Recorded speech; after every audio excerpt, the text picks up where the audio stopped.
Zerosievert is an exquisite example of how a genre doesn't have to be locked to a graphics style. How the mechanics of one game can be exquisitely translated into something that looks completely different. Almost every single mechanic being translated almost one-to-one, capturing the feel and the essence of the games it's trying to emulate. But what is Zerosievert? What is it trying to emulate? And that would be games like Escape from Tarkov and Stalker. Zerosievert, to its core, is an extraction shooter with the feel and identity of Stalker. And as some of you may be aware, Stalker and Escape from Tarkov are hardcore first-person shooters in 3D environments with hardcore weapon mechanics and feel to them, where taking a bite to eat at the wrong time can cost you your life. So how does Zerosievert translate that into a pixel art top-down game so well? You can tell a lot of time and effort has been put into the thought of how to translate each individual component from games like Tarkov and Stalker. From aiming down sights to the ergonomics of the weapon, to movement or bandaging yourself up after a gunfight. From your weapon's range and how far you can shoot from a top-down plane. All of these things have been considered. When you shoot your aiming reticule, you have a sense of recoil in the way it moves and you have to control it with your mouse. When it comes down to weapon range,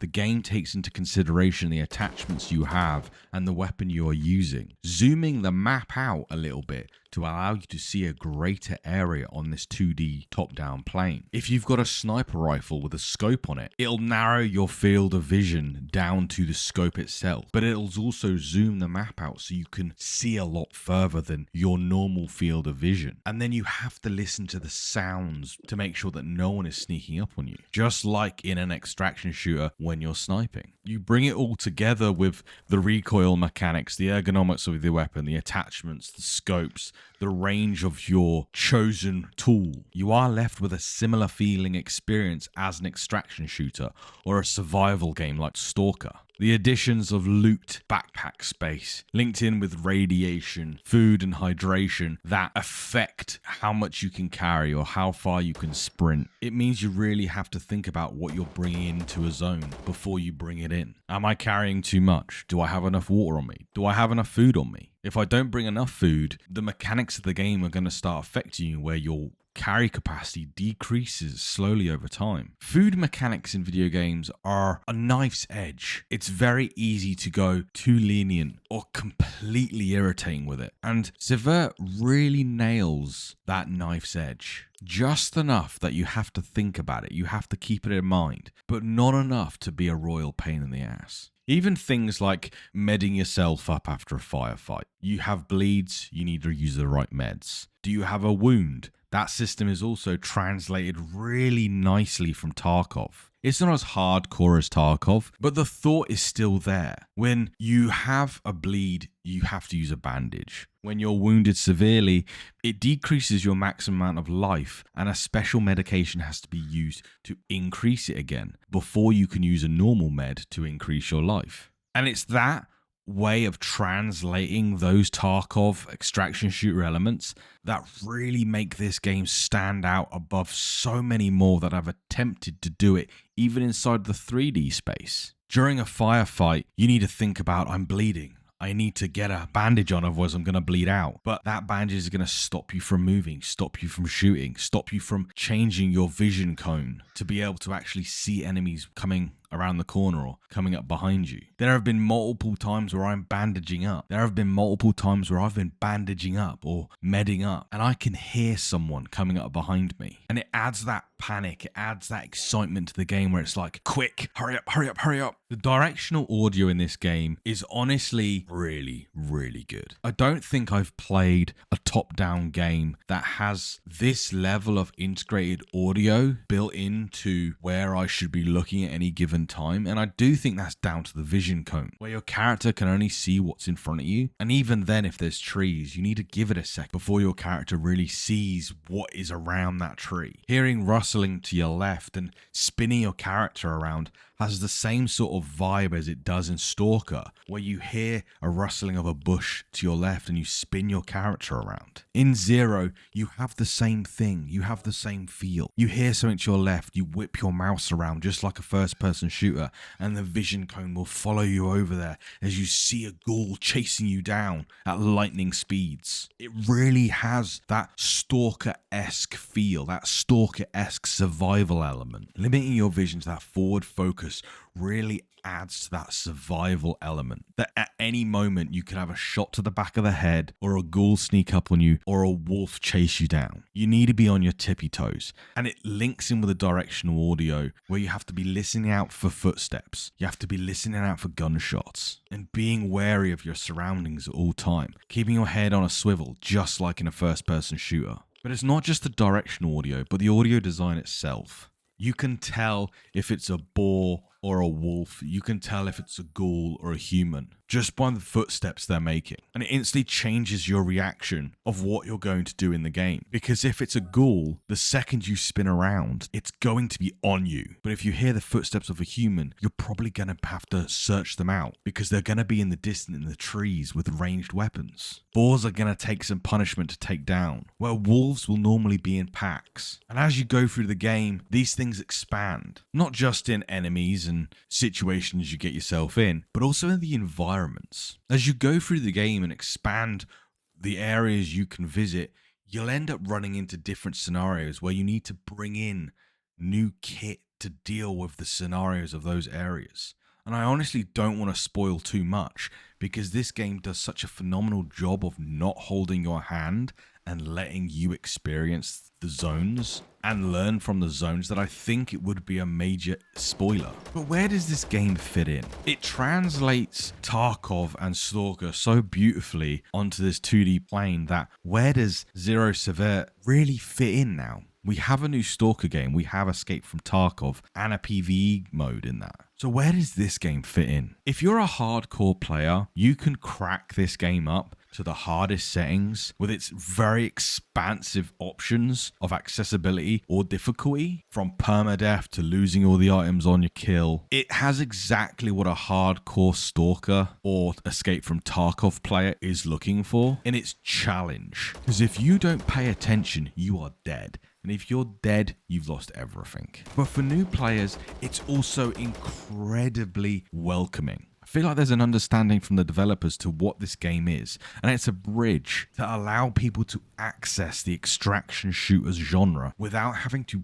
bash their head into a bloody pulp against a brick wall. I started playing out on the hardest difficulty, and it really scratches that Tarkov itch, but on an offline single player game. And honestly, an itch that Stalker 2 doesn't scratch for me. Stalker 2 is brutal, but it's not Tarkov brutal. It's not zerosievert brutal on its hardest difficulty. But at the same time, when I decided that I needed to get more into this game for this video, I turned it down to survival, and I found something really interesting, which was the level of accessibility I didn't think was possible. Things still kill you fast. You still lose runs incredibly quickly, and you still lose all gear that you picked up in those runs. But you don't lose the gear you came into the run with. And this has some major knock-on effects. And knock-on effects that not everyone's going to like. Finding new gear becomes a rush for an extraction point, because once you've got out of the zone, you're never going to lose that gear.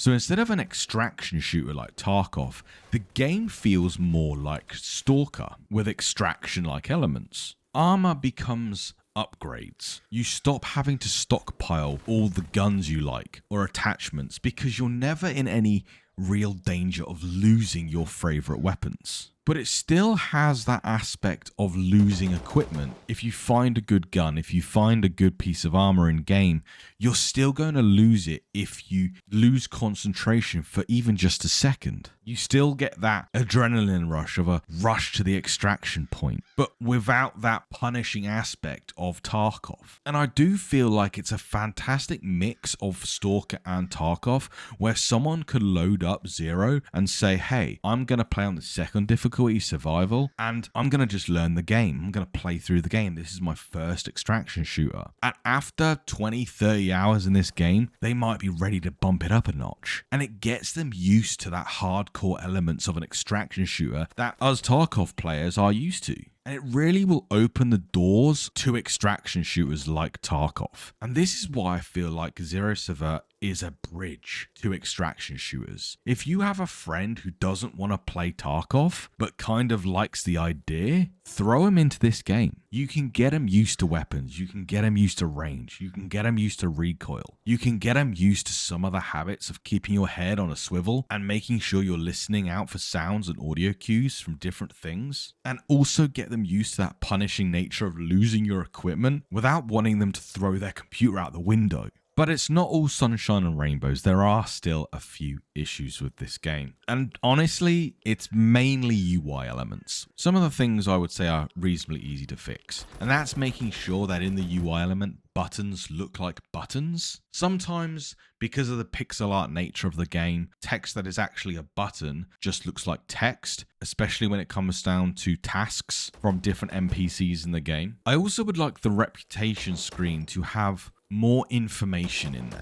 Not necessarily straight off the bat. After certain missions, NPCs explain that they're part of some faction, so that you know what is affecting who. But I like having a reputation system in this game. I like the fact that your actions have consequences and lead to better awards via vendors.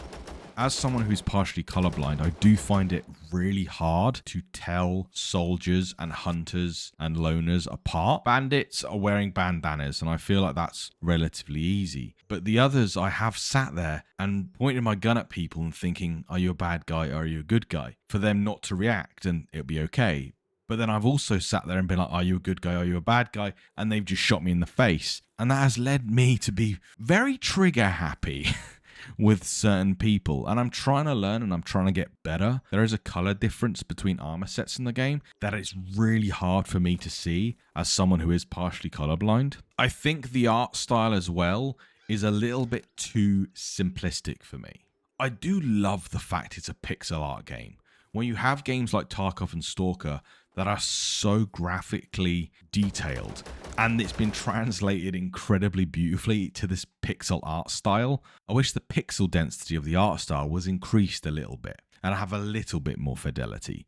But that is more of a me preference thing, though I do think it would help with the identification of specific targets. The other issue I had is when you click and drag a bunch of bolts over a cigarette box, both of the items take up one slot.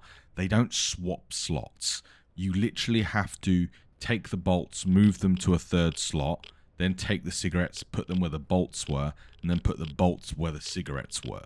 It feels really cumbersome to me. I would like to be able to just hot swap the items over. I feel like that's a bit of quality of life that everyone is quite used to now. And when you don't have it in the game, it's really jarring and feels really clunky when it comes down to the UI aspect of the inventory management. One of the biggest bugs I actually had though was my character got stuck in a wall and the game teleported me outside of the level. And after some Googling, I found an in-game console that allowed me to teleport my character back to where they were, and I turned off the console and carried on. That was a very big bug for me and really took me out of a game that I was really enjoying. It only happened once quite early on and hasn't happened over the last few weeks, but I feel like it's worth saying that I did have that issue during my playtime with the game. I don't think there's anything on the market like this game, even though it feels and has so much of its DNA linked to Stalker and linked to Tarkov. This really is this bridge that players can use to get into a genre that is very punishing to enter. And it was the beauty in its accessibility options mixed with its replication of the hardcore elements of these games that has really left me admiring the ingenuity that has been brought to the table with this game. I don't think it matters if you're the hardcore of the most hardcore Tarkov players or watching Tarkov and Stalker and thinking, I want to play, but it seems like a lot. I think you should play this. I think you should either whack it up to its hardest difficulty and have a whale of a time learning the systems and learning this new feel, or stick it on survival and really start to get a grips with the enjoyment of a extraction shooter without having to pump in hundreds and hundreds of hours just to get through a raid.